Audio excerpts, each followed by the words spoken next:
Voilà, je pense que le moment est venu de commencer cette réunion. Je voudrais vous remercier vraiment très sincèrement. Vous êtes vraiment très nombreux. Et je dois parler plus fort? Ah, bon.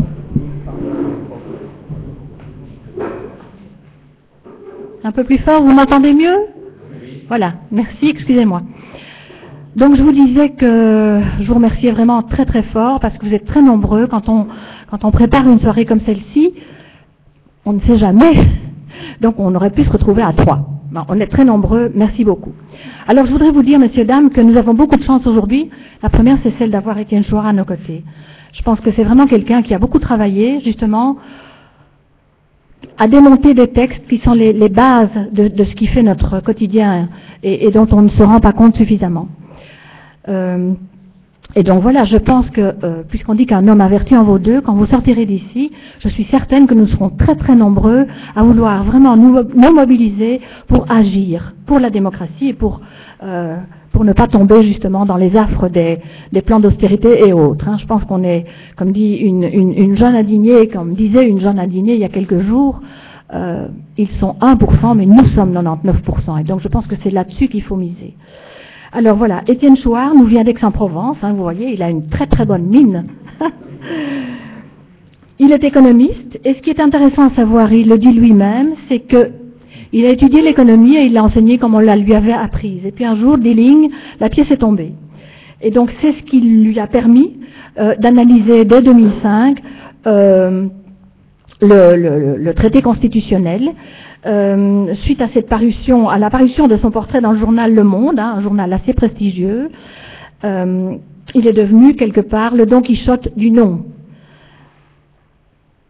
Alors, donc, suite à cette parution, son site a reçu jusqu'à 30 000 connexions par jour. C'est vous dire si effectivement les gens ont besoin de savoir et d'apprendre des choses autres que celles qu'on nous balance d'une manière systématique tous les jours, que ce soit nos politiques ou que ce soit les journalistes. Et donc, en 2007, il a remis ça. Donc, il s'est opposé au traité de Lisbonne. Et donc, je vous le disais en commençant, donc ces différents traités sont vraiment la base des politiques qui sont mises en garde aujourd'hui et dont nous subissons et nous subirons les conséquences tous les jours. Nos propres représentants politiques, tous partis confondus, ont préféré, en votant tous ces traités, confier la gestion des États et de l'intérêt général à des technocrates, on voit ce qui se passe en Italie, et ainsi mettre à mal la démocratie. Alors je vous donne juste un exemple de ce que nos journaux sortent aujourd'hui. Enfin, il y a peu de temps, donc ici faut-il écarter les politiques pour sortir de la crise? Hein, eh bien, il y a quand même quelqu'un qui dit mais non, parce qu'on va détruire la démocratie. Et puis ici, c'est un politologue belge qui explique qu'effectivement, il faut un projet mobilisateur pour sauver la démocratie, sans quoi elle est perdue. Donc je crois qu'ici, on fait un premier pas, quelque part tous ensemble, vers une mobilisation et vers un projet porteur. Alors, ce qui me plaît aussi chez Étienne Chouard, c'est le fait qu'il mise sur la puissance et la confiance des citoyens. Je pense vraiment que le peuple doit reprendre sa souveraineté. Si nous perdons, en pensant à la finance uniquement, si nous perdons la maîtrise de notre monnaie, mais qu'est-ce qu'on va devenir? On va devenir des esclaves pour les gens qui auront la monnaie et qui géreront la monnaie. Donc ce n'est pas possible d'arriver à cela. Alors, avant de céder la parole, je vais demander à Didier, qui fait partie lui aussi de la liste OSER, une liste citoyenne, qu'il vous explique qui nous sommes. Comme ça, au moins, nous sommes en pays de connaissance. Nous serons en pays de connaissance.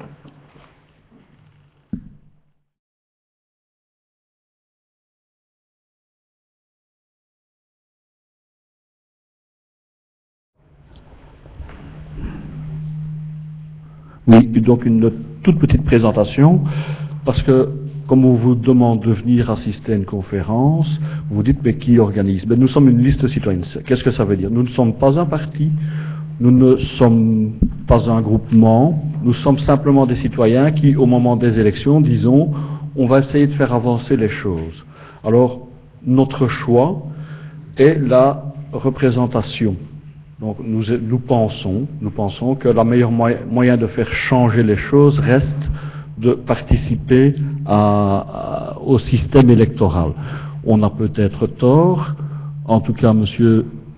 Étienne Chouard vous présentera une autre façon de l'aborder, donc comme quoi on pense qu'il y a plusieurs façons, il n'y a pas que notre façon, mais nous autres nous choisissons cette voie-là, parce que nous pensons que l'autre voie, c'est peut-être la révolution, c'est peut-être un chaos, et nous ne le voulons pas, nous ne le souhaitons pas, nous voudrions que l'ensemble des gens, comme a dit Marie-Rose, reprennent leur destin en main, en votant autre chose. Il n'y a pas qu'un seul courant de pensée. Il faut savoir, par exemple, qu'en Belgique, les partis ou les listes comme nous autres, n'ont pas de temps d'antenne parce qu'ils n'ont pas de représentants. On tourne un petit peu en rond. Tant qu'on n'aura pas de représentants, on ne nous entendra pas. Ça ne veut plus rien dire. Et c'est ainsi depuis 1999. C'est une espèce d'accord avec les médias et le gouvernement pour faire barrage au Vlaams Belang à l'époque. Donc, je vous laisse voir le chemin parcouru où est le Vlaams Belang actuellement, mais nous n'avons toujours pas le temps d'antenne à la radio, dans les radios publiques, dans des espaces publics où on pourrait nous entendre. On peut organiser comme ce soir des petites conférences, c'est sympathique, mais c'est tout ce qu'on peut faire. Lors des prochaines élections, on n'aura pas grand-chose. Mais, malgré tout, il y a un espoir. Les élections communales approchent, et là, nous espérons pouvoir nous présenter, et avec un projet assez fédérateur, me semble-t-il, qui serait de demander aux citoyens de refaire une banque citoyenne, c'est-à-dire de reprendre l'argent des grandes institutions, pas que les banques en soi soient mauvaises, une banque en elle-même n'est qu'un instrument, mais elles ont dérapé. Ces dernières années, c'est clair, c'est net. Il faut savoir, par exemple, qu'il y a un siècle, il était interdit de spéculer comme on fait maintenant sur les dettes d'un pays. C'était interdit. Il y a d'autres points que M. Chouard connaît certainement encore mieux, qu'il va peut-être aborder, mais des règles pour les banques assurances qu'on avait détruites après la crise de 29, etc., qu'on a remis en place. On a recommencé ce casino financier. On a recommencé.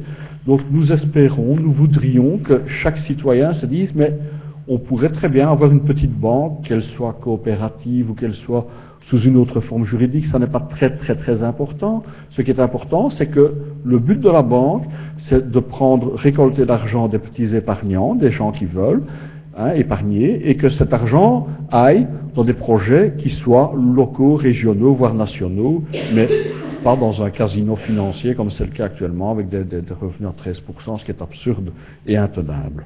Voilà. Donc ça, c'est pour les élections communales que nous espérons sur Namur et Assès au moins démarrer ce projet-là. Voilà. Merci. Bonne soirée. Donc on va passer la parole à Étienne Chouard, voilà, qui n'est plus à présenter ou qui va se présenter lui-même. Merci. Est-ce que vous m'entendez? Est-ce que vous entendez? Non. Comme ça va mieux? Bonjour à tous. Je viens de loin pour vous parler de quelque chose que je considère comme très important, que je découvre en même temps que je lis et en même temps que je vous rencontre. Ce dont je vais vous parler c'est pas un projet fini, c'est pas un programme, c'est un germe qui date de 2500 ans et qui ne demande, je crois, qu'à grandir à nouveau et qui nous protégerait je cherche un mot présentable, qui nous protégerait des affreux.